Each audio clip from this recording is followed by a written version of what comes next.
Officer James Miller drummed his fingers on the steering wheel of his patrol car, watching the morning traffic pass through the quiet streets of Pine Creek, Montana. The small town had changed a lot in the past 6 months, and he didn't like it one bit. His eyes narrowed as he spotted one of them. A tall, blue-skinned figure walking down Main Street, carrying grocery bags from Johnson's Market. The aliens had arrived on Earth 8 months ago.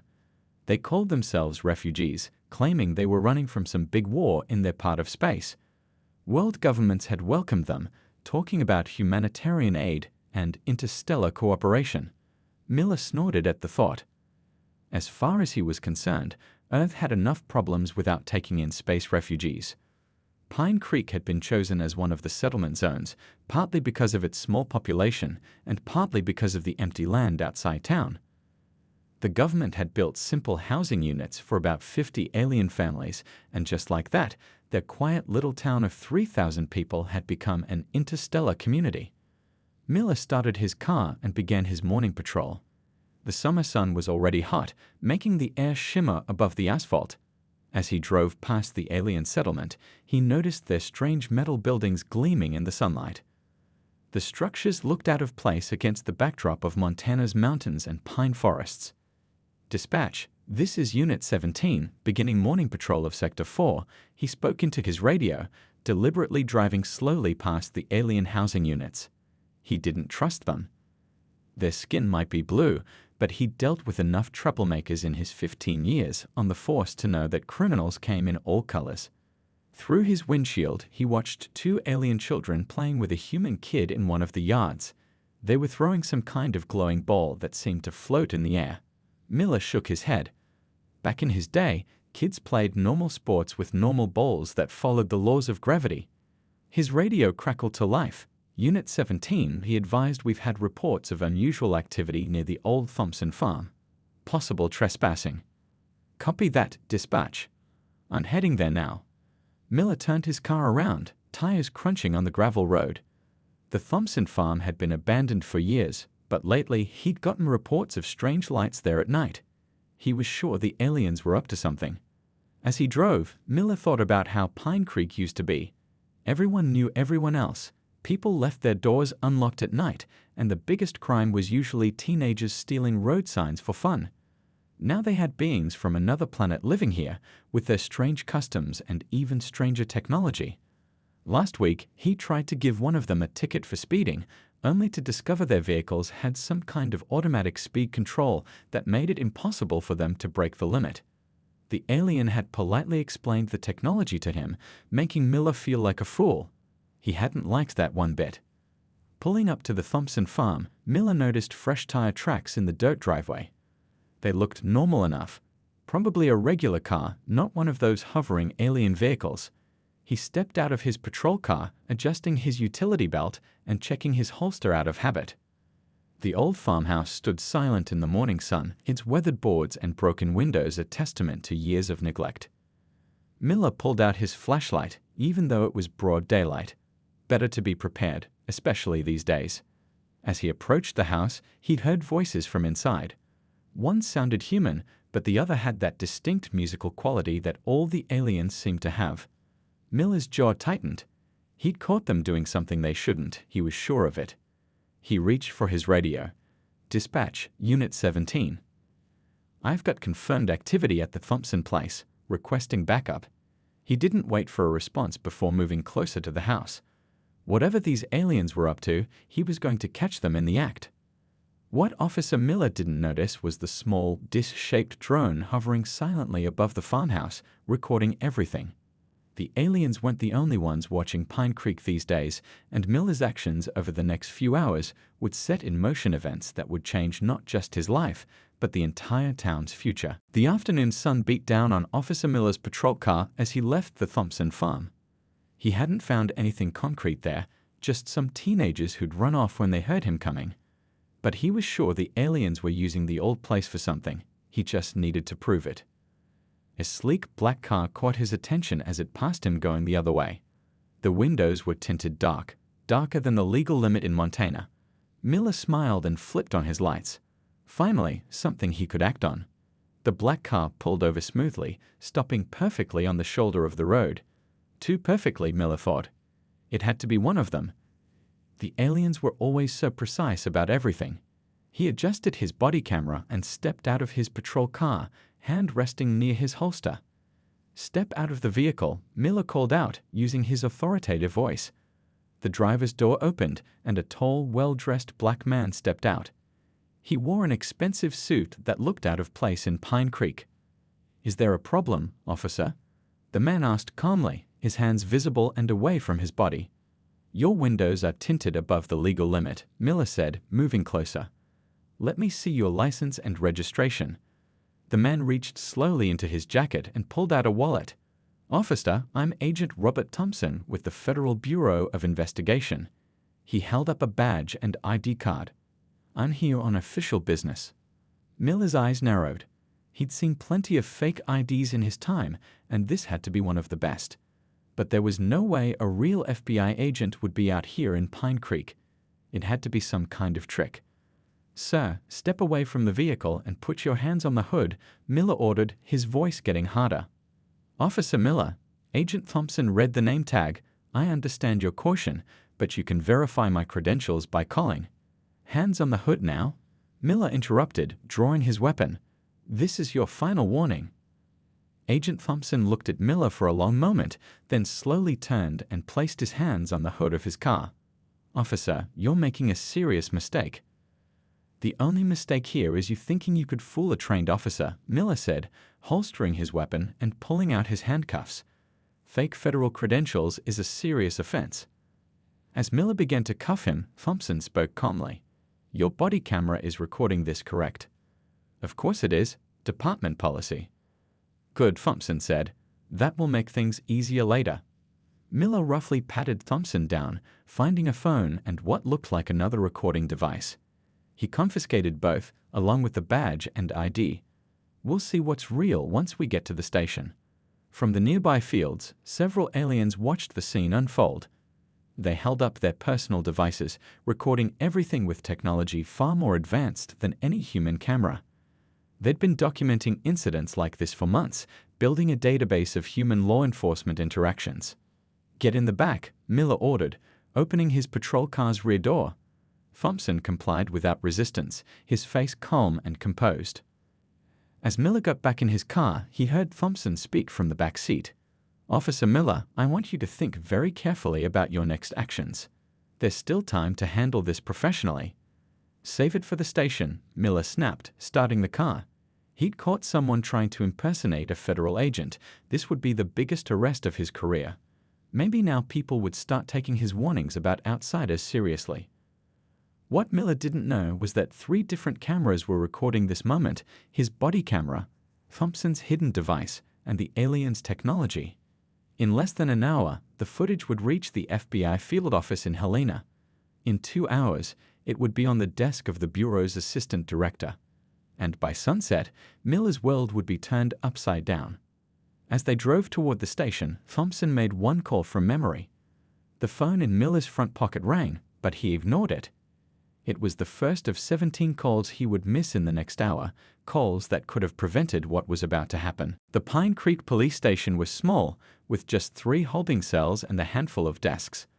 Officer Miller led Agent Thompson through the front door, still holding his arm firmly despite the handcuffs. The station's secretary, Linda, looked up from her computer with wide eyes. "Book him for impersonating a federal officer," Miller announced proudly to the desk sergeant, Tom Baker. "Found him with fake FBI credentials." Baker stood up slowly, his face growing pale as he looked at Thompson. "Jim, did you run his credentials?" "Don't need to. No FBI agent would be out here in Pine Creek without the department being notified," Miller said, pushing Thompson toward the booking area. The phone on Baker's desk rang. Then Linda's phone rang. Then the chief's office line started ringing. Miller ignored them all, focused on proving he'd caught someone dangerous. "Officer," Thompson said quietly, "your sergeant is trying to tell you something." "Shut up," Miller snapped, reaching for the booking forms. His own phone had been buzzing nonstop in his pocket, but he wasn't about to let this suspect distract him. Suddenly, the station's front door burst open. 2 men in suits walked in, followed by 4 uniformed state troopers. The suits showed their badges to Linda, who pointed toward the booking area with a shaking hand. "Officer James Miller," one of the suits called out. "Step away from Agent Thompson immediately." Miller turned around, his face red with anger. "Who the hell are you?" "Special Agent Wilson, FBI Field Office Helena," the man said, his voice hard as steel. "And you're currently holding the assistant director of our new Interstellar Civil Rights Division in handcuffs." The color drained from Miller's face. He looked at Thompson, who stood calmly despite still being cuffed. "Those credentials are fake," Miller said weakly. "They have to be." "Remove the handcuffs, Officer Miller," Wilson ordered. "Now." With shaking hands, Miller unlocked the cuffs. Thompson rubbed his wrists, then straightened his suit jacket. The whole station had gone deadly quiet.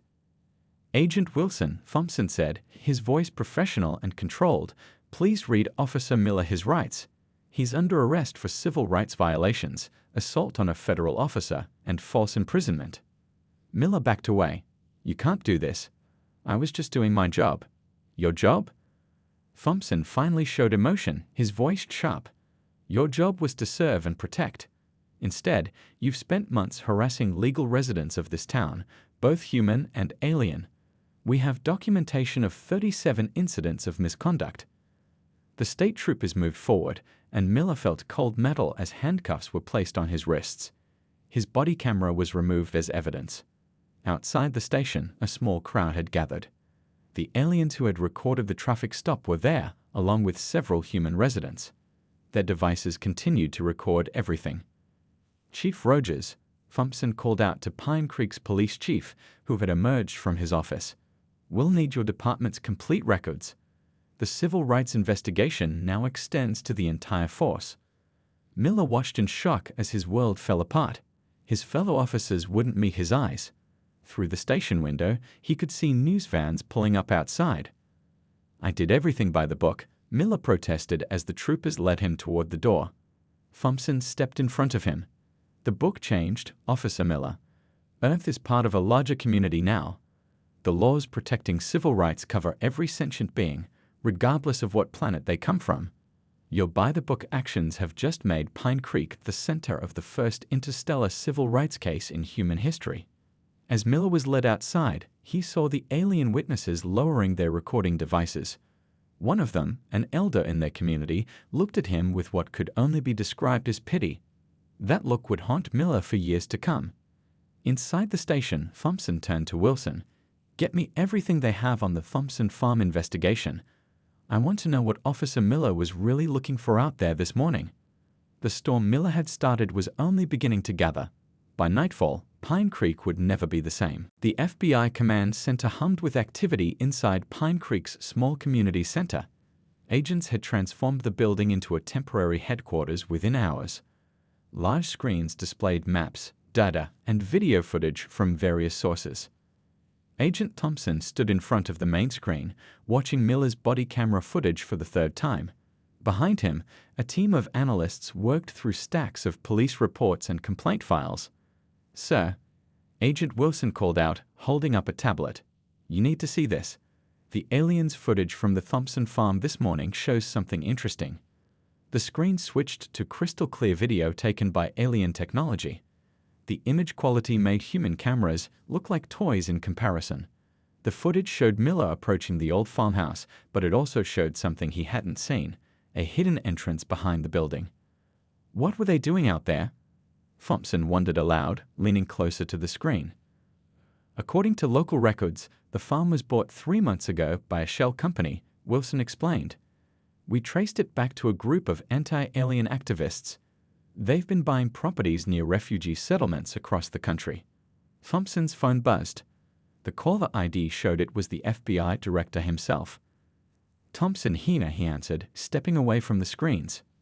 "Robert," the director's voice was grave. "The president just got a call from the Galactic Refugee Council. They're concerned about the Pine Creek situation. This is becoming an interstellar incident." "Sir, it's bigger than Miller's arrest," Thompson replied. "We've uncovered a pattern of organized harassment against the refugee community. The Thompson farm might be part of it." In the county jail, Miller sat in his cell, still wearing his uniform minus the belt and badge. His mind raced through the events of the day, trying to understand how everything had gone so wrong. The cell door opened and a guard appeared. "Your lawyer's here." Miller was led to a small meeting room where a tired-looking public defender waited. "Mr. Miller, I'm David Walsh. I've reviewed your case." He shuffled through some papers. "It's not good." "They can't do this to me," Miller insisted. "I was protecting my town." "From what?" Walsh asked, looking up from the papers. "The FBI has footage of every traffic stop you've made in the last 6 months. You pulled over alien residents 8 times more often than humans. They have witnesses, documentation, and now this incident with Assistant Director Thompson." Back at the command center, Thompson and his team made a breakthrough. An analyst had cross-referenced the shell company's banking records with known hate groups. "Sir," the analyst called out, "the Thompson farm property, there are similar purchases near every major alien settlement on Earth, all bought within the last 3 months." Thompson's face darkened. "They're planning something. Get me satellite imagery of all those properties now." The alien elder who had witnessed Miller's arrest appeared at the command center's door, escorted by Agent Wilson. "Assistant Director, there's something my people have noticed but weren't sure how to report." Thompson turned to face him. "Please, tell us everything." "Our sensors detected unusual energy readings from the farm," the elder explained. "Similar to weapons we encountered during the war we fled from. We feared reporting it would make us seem paranoid." Thompson grabbed his phone, calling for backup. "Get me a tactical team here now. And someone get me everything we have on Miller's personnel file. I want to know if he's connected to this group." As night fell over Pine Creek, lights blazed at both the command center and the Thompson farm. FBI tactical teams took position around the old farmhouse, using the aliens' sensor data to map out what lay hidden underground. Miller's arrest had started as a simple civil rights case. Now it was expanding into something much larger, a conspiracy that threatened not just Pine Creek's alien residents, but refugee communities across the planet. In his cell, Miller stared at the ceiling, unaware that his bigoted traffic stop had accidentally exposed a plot that went far beyond his small-town prejudices. His mistake was about to save countless lives, human and alien alike, though he would never get credit for it. The old Thompson farm erupted in chaos at midnight. FBI tactical teams breached the hidden entrance, their weapons ready. What they found inside shocked even the most experienced agents. "Assistant Director," Agent Wilson's voice crackled over the radio. "We've got a major weapons cache down here. And sir, these aren't Earth weapons." Thompson stood at the command post, watching thermal imaging screens that showed the underground facility. "What do you mean, not Earth weapons?" The alien elder stepped forward, looking at the images. His blue skin paled. "Those are Striker-class pulse rifles, military grade. The same weapons used against our people in the war." He turned to Thompson. "How did humans get these?" Before Thompson could answer, more calls came in from the raid team. They'd found computers, documents, and maps marking every alien settlement on Earth. The operation was bigger than anyone had imagined. At the county jail, Miller was awakened by unusual activity. Guards ran past his cell, talking in excited whispers. Through his small window, he could see police cars and FBI vehicles racing through town with their lights flashing.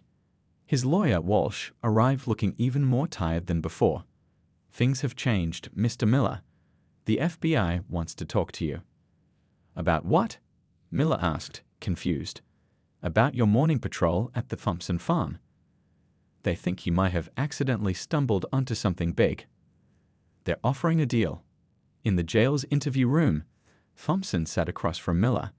The room was small, with just a table and 4 chairs. Wilson stood in the corner, taking notes. "Officer Miller," Thompson began, "I'm going to be straight with you. We found an illegal weapons stockpile at the Thompson farm. Alien weapons. Someone's been smuggling them to Earth and storing them near refugee settlements." He leaned forward.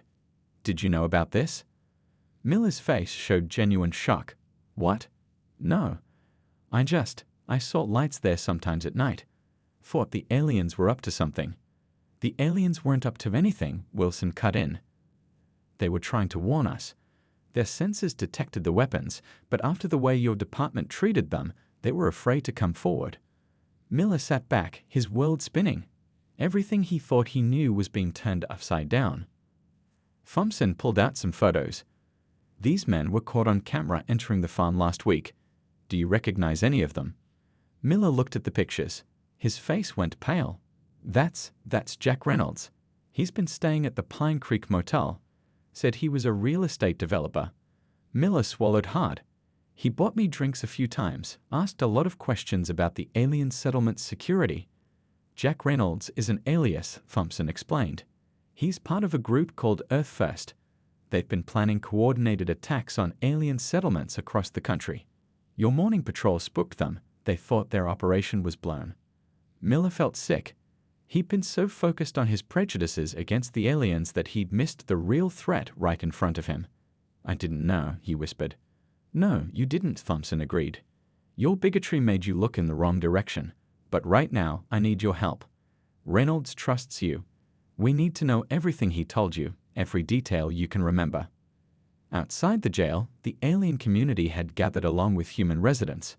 News of the weapons catch had spread fast, but instead of fear or anger, something unexpected was happening. Humans and aliens worked together, setting up a community watch program. The aliens shared their sensor technology, teaching humans how to use it. The same people Miller had tried to keep apart were now united against a real threat. In the interview room, Miller made his choice. I'll tell you everything I know, he said. And I was wrong. About a lot of things. Thompson nodded. That's a start. But after this is over, you and your department have a lot to answer for. Sometimes the smallest acts of prejudice hide the biggest dangers. Remember that. The Pine Creek Motel sat on the edge of town, its neon sign flickering in the early morning darkness. FBI agents surrounded the building, hidden in the shadows. Among them was Officer Miller, wearing a wire and feeling more nervous than he'd ever been in his 15 years of police work. Remember, Thompson's voice came through Miller's earpiece. Reynolds thinks you're still on his side. Just get him talking about the weapons and their plans. Miller took a deep breath and walked toward room 12. His police uniform felt heavy on his shoulders, knowing what he had to do. He knocked on the door. Who is it? Reynolds called from inside. Jim Miller, we need to talk. Miller tried to keep his voice steady. There's FBI all over the Thompson farm. The door opened quickly. Reynolds looked worried, his fake friendly smile gone. Get in here, he whispered, pulling Miller inside. The motel room was small and messy. Maps and papers covered one bed. Miller recognized markers showing alien settlements across the country. His stomach turned as he realized how long this had been planned. What happened? Reynolds demanded. Did they find anything? I'm not sure, Miller lied, following Thompson's instructions. But they've got some kind of alien tech detecting strange signals from the farm. What exactly did you store down there, Jack? Reynolds paced the room. Nothing that concerns you, Miller. You've done your job keeping those blue frakes in line. Let us handle the rest. Handle what? Miller pushed. I think I deserve to know what's really going on. I've risked my badge keeping the heat off you. Outside, FBI tactical teams moved closer. Alien sensors monitored every movement inside the room, their technology proving invaluable to the operation. Reynolds stopped pacing and stared at Miller. You really want to know? Fine. In 2 days, every alien settlement on Earth gets a message. Either they leave our planet, or we show them humans can use their weapons too. You're going to attack them? Miller asked, his horror not entirely acted. There are children in those settlements. They're not human children, Reynolds snapped. None of them belong here. Earth for humans, that's what we believe.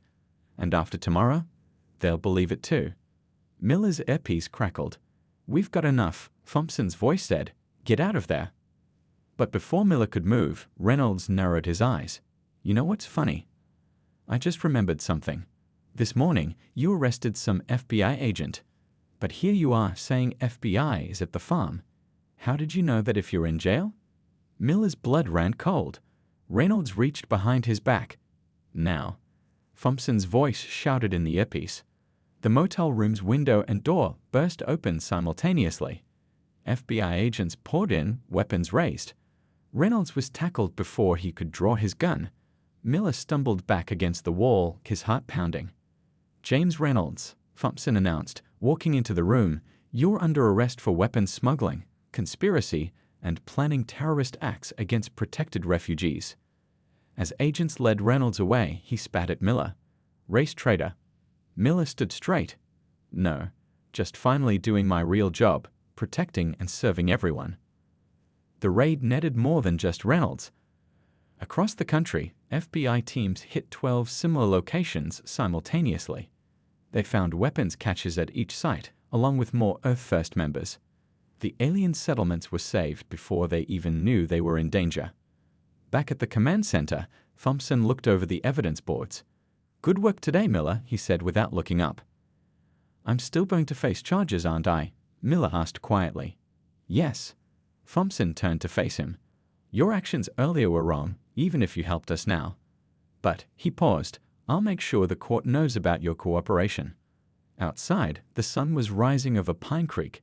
Humans and aliens worked together, helping FBI teams process evidence. The wall between them had started to crack, thanks to a common enemy and a shared purpose. Miller watched through the window, thinking about how wrong he'd been about everything. His badge and freedom were probably gone, but for the first time in months, he felt like he'd actually done something right. 6 months later, Pine Creek looked different. The old divisions between human and alien neighborhoods had faded. Children played together in the parks, and the town's main street now featured both human and alien businesses side by side. At the courthouse, Miller sat straight in his chair as the judge prepared to give his sentence. The room was packed with observers, FBI agents, Pine Creek residents, and members of the alien community. Assistant Director Thompson sat in the front row. "Mr. Miller," the judge began, "this court has considered both your previous actions and your crucial role in stopping the Earth First conspiracy. Your cooperation helped prevent what could have been a devastating attack on innocent refugees." Miller nodded, his face showing the weight of everything that had happened. "However," the judge continued, "your earlier conduct as a police officer was unacceptable. Civil rights violations cannot be ignored, even when followed by redemptive actions." The courtroom was silent, waiting for the sentence. "Taking all factors into account, this court sentences you to 2 years of supervised probation. Additionally, you will complete 1,000 hours of community service, working directly with the Alien Refugee Community Integration Program." Miller released the breath he'd been holding. It was more than fair, much better than the prison time he could have received. "One more thing," the judge added. "The Galactic Refugee Council has specifically requested you for a new position.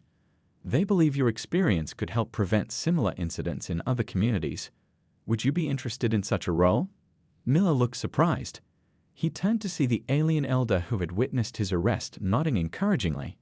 "Yes, Your Honor," Miller replied. "I would." After the hearing, Thompson met Miller outside the courthouse. The spring air was warm, and the street was busy with mixed groups of humans and aliens going about their day. "Ready for your new job?" Thompson asked. "It won't be easy. Some people will remember who you were, not who you're trying to become." "I know," Miller said, "but maybe that's the point. If I can change, anyone can." Across the street, the old Thompson farm had been transformed.